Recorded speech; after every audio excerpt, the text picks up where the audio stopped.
வணக்கம். விடுதலை இந்த வார்த்தையை கேட்டாலே ஏதோ பெரிய மகான்களுக்கும் யானைகளுக்குமான விஷயம்னு தோணுதா? ஆனா நம்மள மாதிரி சாதாரண சராசரி மனுஷங்களும் அதை அடைய முடியுமா? வாங்க, சராசரியின் பிரம்மாண்டம்னு சொல்லப்படுற இந்த புது பாதைய பத்தி கொஞ்சம் ஆழமா பார்க்கலாம்.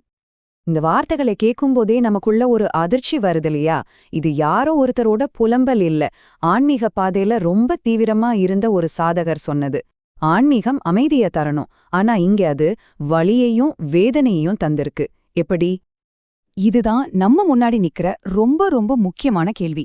விடுதலைக்கான ஒரு பாதை எப்படி ஒருத்தரை இவ்ளோ துன்பத்துல தள்ள முடியும்? வாங்க, இதுக்கான பதில தேடி போலாம். இந்த கேள்விக்கு பதில் தெரிஞ்சுக்க நாம ஒரு பெண்ணோட கதைக்குள்ள போக போறோம். அவங்களோட அனுபவம் இந்த ஆன்மீக பொறி எப்படி வேலை செய்துங்கிறத நமக்கு அப்பட்டமா காட்டும். நம்மள் பலரைப் போலவே இந்த பெண்ணும் தன்னோட வாழ்க்கை பிரச்சனைகள்ல இருந்து தப்பிக்கணும்னு தான் ஆன்மீகத்தை தேடி போறாங்க. ஒரு ஆசிரமத்துல சேர்றாங்க, விடுதலைக்காக தன்னை முழுசா அர்ப்பணிக்கிறாங்க. அவங்களோட குரு கடுமையான சாதனா செஞ்சா கர்மால இருந்து விடுபடலாம் சொல்றாரு. அவங்களும் அத முழுசா நம்பி பகலா பயிற்சி செய்ய ஆரம்பிக்கிறாங்க. ஆனா இங்கதான் கதையில ஒரு பெரிய திருப்பம். அந்த குரு அன்புக்கு பதிலா பயத்த ஒரு கருவியா பயன்படுத்துறாரு. ஆசிரமத்தை விட்டு போறது குரு துரோகம், அதாவது குருவுக்கு செய்யற மாபெரும் பாவம்னு எச்சரிக்கிறாரு. அப்படி செஞ்சா அடுத்த 7 ஜென்மத்துக்கும் மோசமான கர்மா தொடரும்னும், முன்னாடி போனவங்கெல்லாம் ரொம்ப மோசமான சாவ சந்திச்சாங்கன்னும் கதைகளை சொல்லி அவங்கள ஒரு மனரீதியான சிறைக்குள்ள தள்ளிட்டாரு. இதோட விளைவு ரொம்பவே பேரழிவா இருந்துச்சு. அவங்க உடல் நலம் கெட்டுப்போச்சு. மனசு குற்ற உணர்ச்சியாலையும் பயத்தாலையும் சிதைஞ்சு போய் பல தடவை தற்கொலைக்கு முயற்சி பண்ற அளவுக்கு நிலைமை மோசமாச்சு. பாருங்க, விடுதலை தேடி போனவங்களுக்கு ஒரு கொடூரமான சிறைதான் கிடைச்சது. சரி, அந்த பெண்ணுக்கு மட்டும் ஏன் இப்படியாச்சு? அவங்கள மாதிரி இன்னும் எத்தனை பேரு இந்த மாதிரி ஆன்மீக பாதையில தடம் மாறுறாங்க? இதுக்கு காரணம் ஆனந்தம்ங்கிற ஒரு விஷயத்த துரத்துறது தான். இந்த தத்துவத்தின் நிறுவனர் ஸ்ரீ பகவத்தோட சொந்த அனுபவத்திலிருந்து இன்னும் நல்லா புரிஞ்சுக்கலாம்.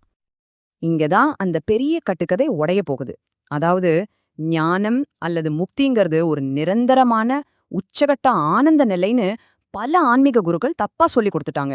இந்த ஒரே ஒரு தப்பான புரிதல் தான் பலரோட பயணத்தையே தப்பான திசைக்கு திருப்பி விட்டுருக்கு. இந்த உண்மை ஸ்ரீ பகவத்துக்கு ஒரே நாள்ல கிடைக்கல. இது ஒரு 40 வருஷ தேடலோட முடிவு. தன்னோட 18 வயசுல அந்த நிரந்தர ஆனந்தத்தை தேட ஆரம்பிச்சவரு நடுவயசுல அந்த நிலைய அடையவும் செய்றாரு. ஆனா பல வருஷங்களுக்கு பிறகுதான் அது ஒரு முட்டுச்சந்து, அதுக்கு மேல போக வழி இல்லைன்னு உணர்றாரு.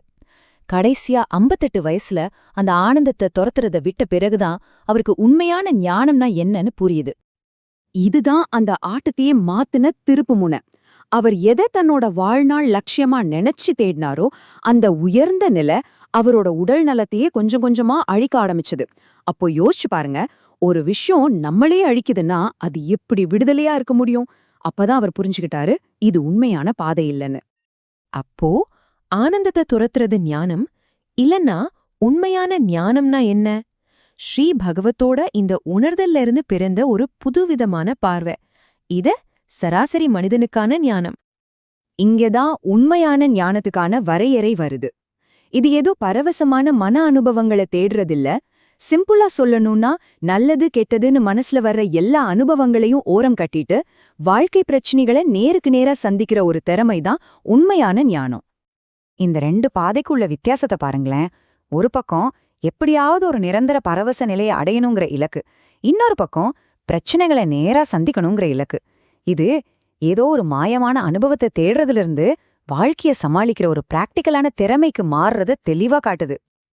இந்த பாதையோட உண்மையான பிரம்மாண்டமே அதோட எளிமையில தான் இருக்கு. ஞானம்ங்கிறது ஏதோ மலை உச்சியில இருக்கிற சிலருக்கு மட்டும் சொந்தமான விஷயம் கிடையாது. அது உங்கள மாதிரி, என்ன மாதிரி எந்த ஒரு சராசரி மனுஷனுக்கும் கிடைக்கக்கூடிய ஒரு எளிய ஞானம்தான். சரி, இப்போ நாம முதல்ல பார்த்த அந்த பெண்ணோட கதைக்கு திரும்ப போலாம்.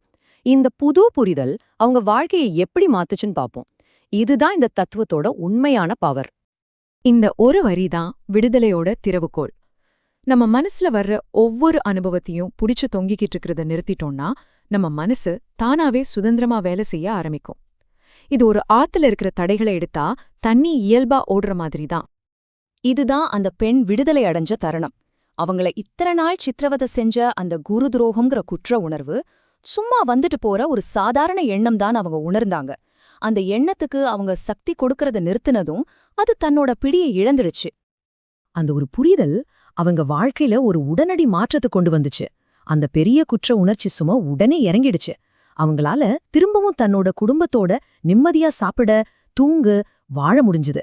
அவங்க புதுசா ஒரு அனுபவத்தை அடையல, ஆனா ஒரு பொய்யான எண்ணத்திலிருந்து விடுபட்டாங்க. அதுதான் உண்மையான விடுதலை. நாம இதுவரைக்கும் பேசின எல்லாத்தையும் ஒரே ஒரு சக்தி வாய்ந்த ஜென் கதை மூலமா சுருக்கமா புரிஞ்சுக்கலாம். இது நம்ம பார்வைய மறைக்கிற விஷயங்கள பத்தின ஒரு ஆழமான உருவகம். ஒரு ஜென் கதையில ஒரு பெரிய மரம் இருக்கு. ஆனா அந்த மரம் முழுக்க அடர்த்தியான கொடிகள் சுத்தி படர்ந்திருக்கிறதால அது என்ன மரம்னே கண்டுபிடிக்க முடியல. அப்ப அங்க வர்ற ஒரு ஞானி நல்லா படிச்ச ஒரு சாதகரை கூப்பிட்டு இது என்ன மரம்னு கேக்குறாரு. அந்த சாதகரால பதில் சொல்ல முடியல. ஏன்னா கொடிகள் மரத்தை முழுசா மறைச்சிருச்சு. இங்க அந்த சாதகர் நம்மள பலர மாதிரி தான். அறிவு நிறைய இருக்கு, ஆனா அந்த அறிவே சில சமயம் உண்மைய பார்க்க விடாம தடுத்துருது. இங்கேதான் அந்த ஞானியோட செயல்பாடு வருது. அவரு அந்த கொடிகளை ஒவ்வொன்னா புடிச்சு இழுக்கல. அதுக்கு பதிலா ஒரு கத்திய எடுத்து மரத்தோட அடியிலிருந்த கொடியோட வேற ஒரே வெட்டுல வெட்டிடுறாரு. அவர் பிரச்சனையோட அறிகுறிகளோட போராடல, அதோட மூல காரணத்தையே தாக்கி அழிக்கிறாரு. இதோட விளைவு என்ன தெரியுமா?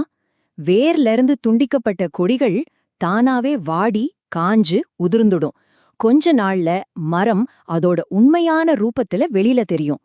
இதுல இருந்து நாம கத்துக்க வேண்டியது இதுதான். பிரச்சனையின் இலைத்தளைகளை கிள்ளாம அதோட ஆணி வேரையே வெட்டணும். இப்போ உங்களுக்கான கேள்வி, உங்களோட வாழ்க்கையில எந்த கொடிகள், அது நீங்க வச்சிருக்கிற நம்பிக்கைகளா இருக்கலாம், கத்துக்கிட்ட புனிதமான அறிவா இருக்கலாம், இல்ல சில ஆன்மீக அனுபவங்களா கூட இருக்கலாம், உங்களோட உண்மையான பார்வையை மறைச்சுக்கிட்டு இருக்கு? கொஞ்சம் யோசிச்சு பாருங்க.